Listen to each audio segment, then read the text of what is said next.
Days ago, I got a message from someone that I bought some hardware from quite a long time ago. He said he had this box of newer electronics that he tried to sell on Marketplace but was getting the runaround. So rather than sell it, he thought of me and he said, "I know you like older computers, but would you be interested in this box of stuff?" I thought about it for a little bit and then I replied, I said, "As long as you don't mind if I donate the stuff that I don't want to keep, I would be glad to take this from you." And I mentioned that because he had also told me that there were some Pentium 4s mixed in there. And to my surprise, the first thing I pull out of the box there is this 4-port USB hub. I can use this thing. I've already got something similar to that, but yeah, it's fantastic. It even came with the power supply in the original box, which apparently it was $20 at some point. So I consider that a win. Let's move on to item number 2. When I saw this sitting on top of the pile of stuff, I just assumed it was a router. But then after I gave it a little spin there, that's when I realized it has DVI output and there's PS2 keyboard, and what the hell is this thing? After a short search, I discovered that it's the Clientron Corp L800. I had to remove that bottom plastic stand in order to read the badge on it. And these things are referred to as thin clients, which, it's a computer?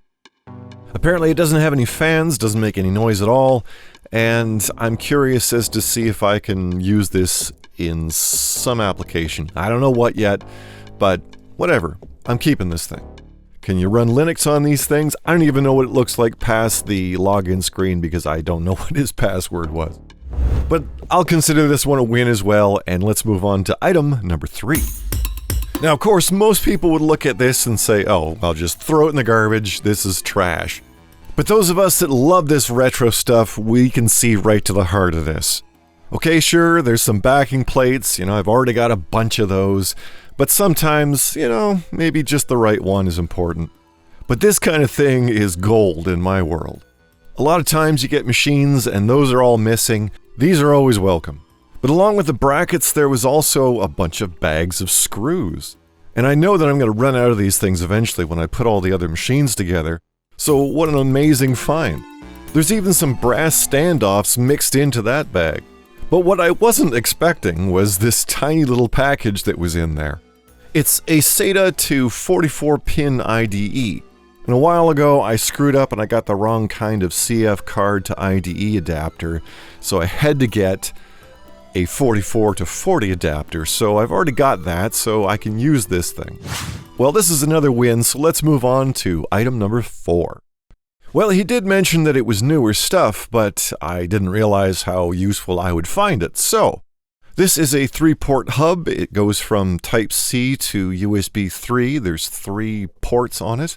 Looks like it's brand new, actually. Unfortunately, it doesn't work, so it went into my scrap bin.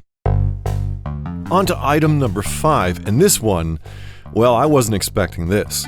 That's a Radeon 9250 PCI 256 megabyte. And yeah, it's a PCI card, which that's not newer. But it kind of turns out that it must be because, well, first off, it's got 256 megabytes on it, and, I'd be happy with 4 typically with a PCI card. And my eyes nearly bugged out of my head when I saw this S-Video out on the back of the thing. Which means that I could actually capture the video coming out of my 486 with this card, if only it would work. And what I did notice is the PCI connector has 2 notches in it, which is unusual. It's possibly a universal dual voltage 32-bit card, that's what RetroWeb says. It's apparently supposed to work with a Pentium 2 or 3, or 4 of course. And before I realized that I was probably injecting too much voltage into this card, I plugged it into my PC chips board, and of course it wouldn't work. But we will return to this. The next 2 items are only so interesting for me.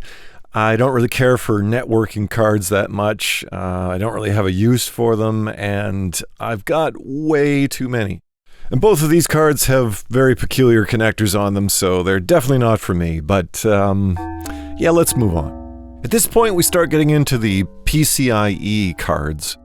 And item number 7 is the ATI Radeon HD 5570 Jaguar. Cool name, HDMI output, but, not really my thing. I've got a bunch of PCIe stuff and I kind of want to get rid of it.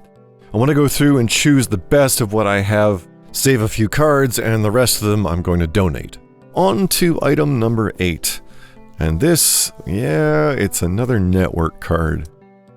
Kind of hard to get excited about networking cards.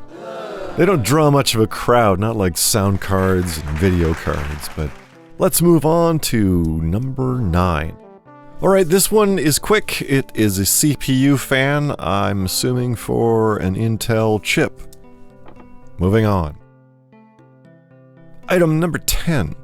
This is the NVIDIA Quadro FX 560, and the fan is disconnected, which is an immediate red flag as far as these cards go. And once again, this is a PCIe card, so not so much my thing. I have plugged in the fan at this point when I spun it on the turntable. We'll return to this card in a few moments when we test it. Let's look at item number 11. Yet again, another NVIDIA card, and this is the GeForce 8600 GT. Now, if only we had a computer that we could test these cards on. I sure hope that there's something else in that box. On to the 12th item. The Gigabyte GV-N440-1GI. Not a great name, but yeah, hopefully this card works. We will find out in just a few moments. One last miscellaneous item. This is item number 13. That's a PCI Express USB 3 card, and yeah, maybe it will come in handy. I guess what I need is a board that has PCI Express slots on it. It is finally motherboard time. Item number 14 is from a Dell Optiplex 790. This board doesn't have a CPU in it, and it doesn't have any RAM, but it does have a battery. I dug through my CPU bin and I found a Core i3 chip, which I'm pretty sure should work with this machine. And after I finally figured out what the pinout is for the power switch, no matter what I did, whether I tried using a video card, changing the RAM, nothing makes this board work, so I had a good look at it. And I did notice that there was something peculiar about that spot in the CPU socket. Under the magnification, I could see that there are 2 legs that had somehow gotten twisted backwards. Not sure how that happened, but they were definitely shorting something out, and I suddenly was afraid that I may have damaged my CPU. And this is sped up 10 times, but I carefully bent those legs back. I used my tiny little screwdriver there and also a pair of tweezers in order to really grab it and twist it. But unfortunately, nope, absolutely no difference. So I was suddenly concerned that maybe I had ruined that i3 chip. Luckily, I already had this Lenovo board and it used exactly the same Core i3 chip. So I inserted that into the slot and voila. That Dell board has a problem and I don't know what it is. Let's move on to the next. Item number 15 is the ASRock P4 i65G. And this is the first of the Pentium 4 boards. Or it'll accommodate a Celeron D. This one arrived pretty complete. It's got RAM in it, it's got the CPU and the fan. So I'm pretty confident this thing's gonna work. And yeah, of course it did. That's a 3 gigahertz processor in there, which that's pretty impressive actually. But we need a machine with PCIe slots. Well, I almost thought my wish had been answered when I pulled out the Gigabyte GA8i945P Pro. This one has a Core 2 Duo chip in it, and what might be some kind of animal remains on it.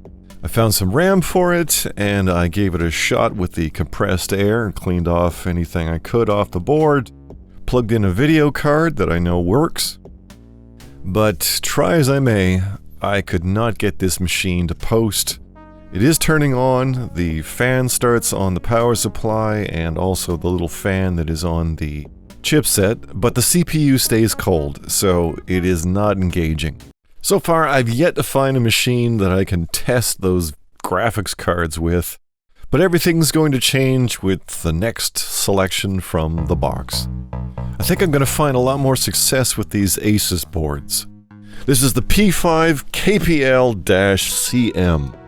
So I haven't spent any time with these LGA 775 sockets, and as a result, I am learning to hate these things. I'll take a socket 3 or a socket 7 board over one of these things any day of the week. The pins in there are just so fragile. I don't know how I did it, but somehow putting the chip back into the socket, I managed to bend a couple of those pins. But I was able to bend the back into the right position, and now the board works properly. So now I have a PCIe connector to test these video cards. So let's test the first card. And as kind of predicted, it's got a problem. Maybe it's memory chips, maybe it's reflow. I don't know. Moving on to the next card. This was the Gigabyte card, and this fan unfortunately does not spin. The connector was connected, but yeah, regardless, and there is absolutely no output coming out of this card. I'm just assuming that it overheated when the fan failed, and let's move on to the next card. Who let the Wildcat into the room? This is the Radeon HD 5570 Jaguar. I'm sure somebody probably loved this card at some point, and let's see if the thing still works. And yes, indeed, it roars back into life. This one is a go.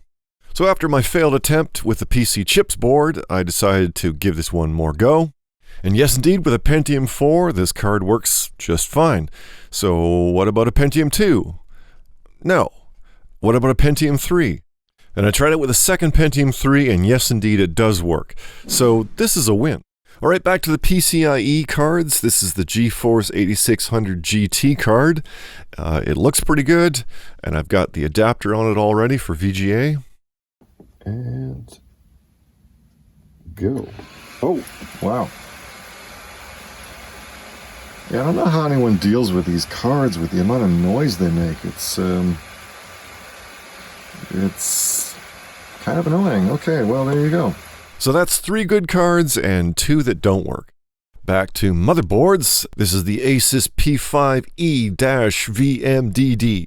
Normally I'm a fan of double Ds, but this is dead as a doornail.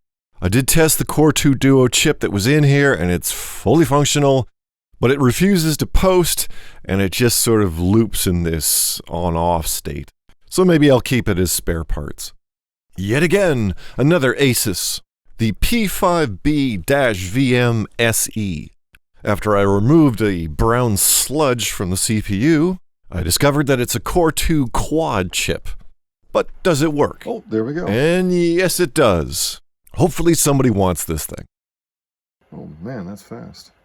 I have a feeling that I owned one of these boards back in the early 2000s at some point. I had a 1.6 gigahertz Pentium 4 chip that I put in a couple of boards. Man, was I proud of that chip back then. This is the Asus P4P800SE, and I gave a similar board away back with the lot of computers. And I'm guessing this thing was abandoned because, well, it was obsolete rather than it not working any longer. So my confidence level is pretty high with this one functioning just like it's supposed to. So let's plug it in and see if it works. And with the appropriate RAM and that functioning PCI card, Yep, there we are. and to nobody's surprise, of course it works. I'm sure I would have viewed that AI series in a very different way back then. We didn't really know what was coming. On to the next. This is the last item, and it is not a Gigabyte motherboard. It is unsurprisingly another Asus product. It is the Asus HB7M-E, and to my surprise it came with a Core i5 CPU, which is better than that Lenovo board that I have, which takes the Core i3. And along with the CPU, it also came with the RAM already installed.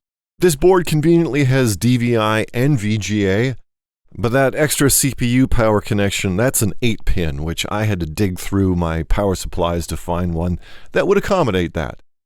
It's the yellow connector over there, and it is these 2 pins right there.